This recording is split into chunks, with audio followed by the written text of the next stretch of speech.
الحمد لله رب العالمين والعاقبة للمتقين ولا عدوان إلا على الظالمين وأشهد أن لا إله إلا الله وحده لا شريك له ولي الصالحين وأشهد أن محمدا عبده ورسوله الداعي إلى صراط مستقيم صلى الله عليه وعلى آله وأصحابه أجمعين. أما بعد, chers musulmans, chères musulmanes, Allah subhanahu wa ta'ala nous dit dans le Coran, dans le sens du verset, certes, nous avons honoré les fils d'Adam et nous l'avons transporté sur terre comme sur la mer et nous l'avons octroyé de toutes bonnes choses et nous l'avons favorisé sur beaucoup de ceux que nous avons créés. Ibn Kathir rahmatullahi alayhi nous dit que le sens du verset signifie entre autres qu'Allah subhanahu wa ta'ala a honoré les fils d'Adam en leur donnant une apparence belle et bonne, en leur donnant une apparence extérieure parfaite et complète, comme dans le verset où Allah Ta'ala dit وَلَقَدْ خَلَقْنَا الْإِنسَانَ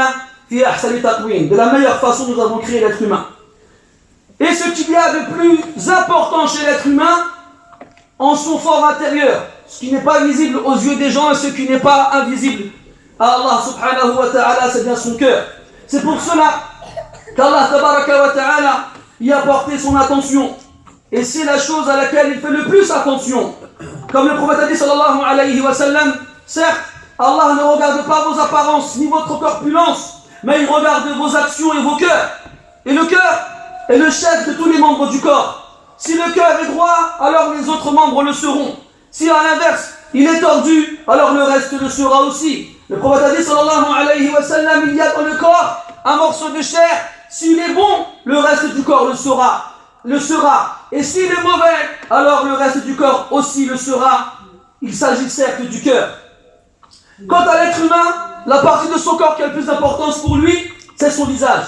C'est pour cela qu'il y prête le plus d'attention et qu'il y fait le plus attention. Parce que c'est la source de sa beauté et c'est le membre de son corps avec lequel il accueille les gens et leur fait face. C'est pour cela que l'être humain passe son temps à le contempler, à essayer d'y trouver le moindre défaut pour le corriger, à l'embellir et à passer son temps à regarder son reflet dans le miroir, que ce soit le jour ou la nuit. Et comme l'attention d'Allah tabaraka wa ta'ala porte sur les cœurs et que l'attention des humains porte sur les visages, alors Allah subhanahu wa ta'ala a fait que les cœurs et leurs effets ici-bas soient visibles dans l'au-delà sur les visages de ceux qui les possédaient dans ce bas monde. Et dans le Coran, nous remarquons, nous constatons dans de nombreux versets qu'Allah tabaraka wa ta'ala nous informe des visages des gens le jour de la résurrection. Donc les gens auront des visages spéciaux et particuliers en fonction de la nature de leur cœur qu'ils avaient ici-bas. Par exemple, Allah ta'ala dit, le jour où des visages seront blanchis et d'autres seront noircis. D'autres versets, Allah ta'ala dit, pour ceux qui ont été bienfaisants, la meilleure des récompenses est plus encore. Et leur visage ne sera point recouvert par l'opprobre ou par l'humiliation. Voici les gens du paradis, ils y demeureront éternellement. Quant à ceux qui ont cumulé les péchés, ils n'auront pas d'autre rétribution pour leurs péchés qu'une mauvaise récompense. Et ils seront recouverts par l'humiliation. Ils n'auront pas en dehors d'Allah quelqu'un qui pourra les sauver. C'est comme si leur visage était recouvert de morceaux de nuit noire et ténébreuse. Voici les gens de l'enfer, ils y demeureront éternellement. Et Allah a dit, et le jour de la résurrection, tu verras ceux qui ont menti sur Allah avec le visage assombri. Et il a dit subhanahu wa ta'ala, ce jour-là, des visages seront resplendissants. Ils contempleront leur Seigneur. Et d'autres visages ce jour-là seront humiliés. Ils seront persuadés qu'une catastrophe va les toucher. Et Allah Ta'ala a dit ce jour-là, des visages seront empressés, seront illuminés. Ils seront souriants et réjouis. Et d'autres visages ce jour-là seront recouverts de poussière. Et ils seront couverts par l'opprobre, par la honte. Et Allah a dit ce jour-là, il y aura des visages qui seront humiliés, rabaissés. Et d'autres visages qui au contraire seront touchés par la félicité. Voici la destinée qui attend les visages des gens le jour de la résurrection. Donc obligatoirement, ton visage aura une part de ces versets. Est-ce que tu as pensé à préserver ton visage le jour de la résurrection afin qu'il ne soit pas touché par l'humiliation et par l'assombrissement comme tu fais avec ton visage ici-bas, lorsque tu fais attention au moindre défaut qui apparaît, lorsque tu te regardes dans le visage et que tu t'examines toute la journée à la recherche d'un problème, regardez les produits cosmétiques qui sont vendus pour les visages, regardez les gens qui ont des boutons, ou des points noirs, ou des verrues, les gens qui ont des problèmes de dentition, les gens qui ont des cicatrices, les gens qui ont des fois un sourcil un peu trop velu, ou j'en passe et d'autres. Les gens passent leur temps à se rendre chez des dermatologues afin de corriger ces, entre guillemets, petits défauts, parce qu'ils donnent de l'importance à leur visage. Si seulement on accordait la même importance à l'état de nos visages le jour de la résurrection, afin qu'on puisse être touché par toutes ces récompenses qu'Allah Ta'ala a évoquées pour les visages pieux et vertueux. Sache qu'Allah te fasse miséricorde, que parmi les meilleures actions et les plus importantes par lesquelles ton visage obtiendra l'honneur d'Allah subhanahu wa ta'ala dans l'au-delà, c'est que tu le mettes au sol en posant ton front par terre en prosternation pour Allah subhanahu wa ta'ala. Certes, la prosternation est le symbole de l'humilité et de l'humiliation. C'est pour cela qu'Allah tabaraka wa ta'ala en a fait parmi les meilleurs, on l'a compté parmi les meilleures adorations avec lesquelles on se rapproche de lui subhanahu wa ta'ala. Il a ordonné à ses anges de se prosterner. Comme le prophète sallallahu alayhi wa sallam, le ciel craquelle, et il a certes raison de craqueler. Il n'y a pas dans le ciel une place grande comme 4 doigts les uns à côté des autres, sans qu'on y trouve un ange qui a posé son front en prosternation. Et dans notre hadith, le prophète sallallahu alayhi wa sallam, Allah possède des anges qui se trouvent dans le 3e ciel, qui passent leur temps prosternés depuis le moment où Allah les a créés, jusqu'au jour de la résurrection. Lorsque l'heure dernière se dressera, ils lèveront leur tête et diront: Seigneur, nous ne t'avons pas adoré comme à la hauteur de ce que tu mérites. Et dans le Coran, Allah Ta'ala dit en parlant des anges: ceux qui sont près de ton Seigneur ne sont point orgueilleux jusqu'à délaisser son adoration et le sanctifient et se prosternent devant lui. Et Allah Azza wa Jalla a informé dans le Coran que toutes les créatures se prosternent devant lui. Il a dit subhanahu dans le sens du verset: ne vois-tu pas qu'Allah se prosterne devant lui tous ceux qui sont dans les cieux et tous ceux qui sont sur terre, et le soleil et la lune et les étoiles et les montagnes et les arbres et les animaux et beaucoup d'êtres humains.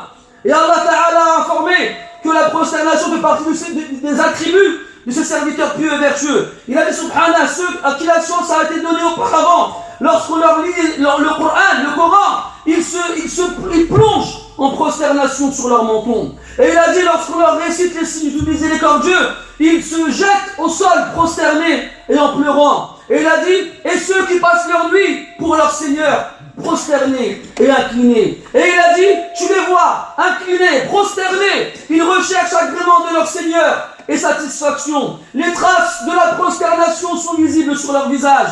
Et lorsque la prosternation, et comme la prosternation fait partie des actions qu'Allah Ta'ala aime le plus, alors il a ordonné à ses serviteurs de se prosterner. Dans de nombreux versets du Coran, il a dit: ô vous qui avez cru, inclinez-vous et prosternez-vous et adorez votre Seigneur, et faites le bien afin que vous réussissiez. Et il a dit: ne vous prosternez pas pour le soleil ni pour la lune, et prosternez-vous pour Allah, celui qui les a créés, si vraiment c'est lui que vous adorez. Et il a dit: prosternez-vous devant Allah et adorez. Et Allah nous a informé dans le Coran, que lorsque le serviteur refuse de se prosterner, cela est une preuve de la présence de l'orgueil dans son cœur.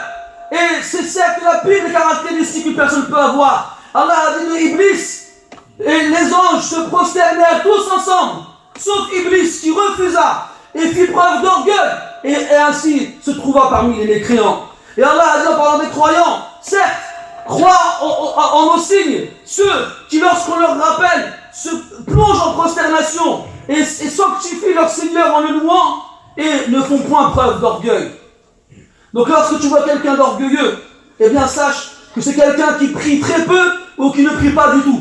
Car l'orgueil et la multitude de prosternations ne se réunissent pas chez la même personne. Et le prophète a dit sallallahu alayhi wa sallam, lorsque le fils d'Adam lit As-Sajda, la sourate 32 du Coran, la prosternation, et qu'il se prosterne, le diable s'éloigne en pleurant. Et il dit: malheur à lui, malheur à moi, le fils d'Adam, on a ordonné au fils d'Adam de se prosterner, il s'est prosterné, il aura pour cela le paradis. Quant à moi, on m'a ordonné de me prosterner, j'ai refusé et désobéi, alors j'aurai l'enfer. Et Allah Azza wa Jal a informé que la prosternation est un des meilleurs moyens pour se rapprocher de lui. Car plus l'être humain s'éloigne de sa fierté, plus l'être humain s'éloigne de ce qui a de la valeur pour lui, en donnant pour son Seigneur ce qui a le plus de valeur pour lui, jusqu'à le poser par terre, là où les pieds se trouvent, alors il s'est rapproché d'Allah tabaraka wa ta'ala avec ce qu'il aime le plus. Et Allah a dit dans le Coran, vous n'attendrez pas la piété avant de dépenser de ce que vous aimez. C'est pour ça qu'Allah Azza wa Jal a dit dans le Coran, ne lui obéis pas et prosterne-toi et rapproche-toi. Et le prophète a dit sallallahu alayhi wa sallam, le moment où le serviteur est le plus proche de son Seigneur, c'est lorsqu'il est en prosternation. Et comme la prosternation fait partie des symboles des croyants véridiques et sincères, et fait partie des actions qu'Allah Ta'ala aime le plus, alors Allah Ta'ala a promis pour toute personne qui se prosterne des récompenses énormes. Le prophète a dit sallallahu alayhi wa sallam, quiconque se prosterne pour Allah, Allah l'élèvera d'un degré et lui écrira une bonne action et lui effacera une mauvaise action. Chers musulmans, chères musulmanes, lorsque la personne exécute l'ordre de son Seigneur et multiplie les prosternations ici-bas en vivant rabaissé et humilié devant son Seigneur subhanahu wa ta'ala, alors il obtiendra les degrés les plus élevés et sera le voisin des prophètes au paradis. Rabi'a ibn Ka'b al-Aslami radiyallahu anhu, un prophète du prophète sallallahu alayhi wa sallam, a dit: je passais la nuit avec le prophète sallallahu alayhi wa sallam et je lui ai apporté de l'eau pour qu'il puisse faire ses ablutions. Il m'a dit: demande ce que tu veux. Je lui ai répondu: je demande ta compagnie au paradis. Et le prophète lui répond: ou bien autre chose. Rabi'a a dit: non, c'est ça. Alors le prophète lui dit alayhi salatu wassalam, dans ce cas-là, aide-moi contre toi-même en multipliant les prosternations. Donc celui qui va être voisin des prophètes au paradis, qu'il multiplie les prosternations. Et ceux qui alors ici-bas sont reconnus par Allah au-dessus des cieux par leur prosternation, eh bien qu'ils sachent que ce seront les gens qui vivront éternellement dans les plus hauts degrés du paradis. Quant aux orgueilleux, ceux qui refusent de se prosterner ici-bas, et les hypocrites, ceux qui se prosternent pour qu'on les voie et qu'on les entende, eh bien on leur ordonnera de se prosterner le jour de la résurrection, mais comme leur cœur a refusé de le faire ici-bas, alors on interdira à leur corps de le faire dans l'au-delà. Comme Allah dit dans le Coran, Yawma yukshafu an saq, le jour où la jambe sera découverte, et on les appellera à se prosterner, ils ne le pourront pas. Leurs yeux seront humiliés, ils seront recouverts par l'opprobre. Alors qu'auparavant on les appelait à se prosterner et ils étaient sains et saufs, mais ils ont refusé. Le prophète sallallahu alayhi wa sallam, le jour de la résurrection, Allah Azza wa Jal découvrira sa jambe. Et les gens alors, les croyants et les croyantes se prosterneront devant lui. Et il restera ceux qui se sont prosternés ici-bas par ostentation pour qu'on les voie et qu'on les entende. Et ils ne pourront pas se prosterner, leur dos sera rendu comme une planche unique et ils ne pourront pas se courber les chines. Craignez Allah, serviteurs d'Allah, et humiliez-vous devant Allah en vous prosternant devant lui subhanahu wa ta'ala. Seulement ainsi vous réussirez et vous serez sauvés dans ce bas monde et dans l'au-delà. Et prenez garde à l'orgueil, car ne rentre pas au paradis celui qui a dans le cœur l'équivalent d'une graine d'orgueil. Et celui qui fait preuve d'orgueil devant son Seigneur est le plus injuste possible, car il a refusé de faire la chose pour laquelle il a été créé. Allah nous a dit dans le Coran: وَمَا خَلَقْتُ الْجِنَّ وَالْإِنسَ إِلَّا لِيَعْبُدُونَ. Je n'ai créé les êtres humains et les djinns et les êtres humains que pour qu'ils m'adorent. Donc Allah t'a créé pour l'adorer et toi tu refuses de le faire. C'est comme si tu achetais une voiture et elle refuse de démarrer, et malgré tous les efforts possibles, en allant chez le mécanicien, en achetant des nouvelles pièces et autres, elle refuse toujours de démarrer. Et bien qu'est-ce que tu fais? Tu la jettes à la casse. Et le pire des orgueilleux est celui qui est orgueilleux devant son Seigneur subhanahu wa ta'ala. Allah dit dans le Coran: وَمَنْ يَسْتَنْكِفْ عَنْ عِبَادَتِهِ, et quiconque fait preuve d'orgueil face à son adoration, فَسَيَحْشُرُهُمْ إِلَيْهِ جَمِيعًا, Allah les rassemblera tous. فَأَمَّا الَّذِينَ آمَنُوا, quant à ceux qui ont cru, وَعَمِلُوا الصَّالِحَاتِ, et fait des actions vertueuses, et on fait des actions vertueuses, فَسَيُدْخِلُهُمْ رَبُّهُمْ فِي رَحْمَتِهِ, Allah les fera rentrer dans sa miséricorde, وَيَزِيدُهُمْ مِنْ فَضْلِهِ, et il leur rajoutera de sa grâce. وَأَمَّا الَّذِينَ اسْتَنْكَفُوا وَاسْتَكْبَرُوا, quant à ceux qui ont levé le nez vers le ciel et qui ont fait preuve d'orgueil, فَيُعَذِّبُهُمْ عَذَابًا أَلِيمًا. Allah les châtiera d'un châtiment douloureux. وَمَا لَهُ وَلَيْسَ لَهُم مِّن دُونِ اللَّهِ وَلِيًّا وَلَا نَصِيرًا. Et ils n'auront pas en dehors d'Allah un secoureur ou quelqu'un qui pourra venir les défendre.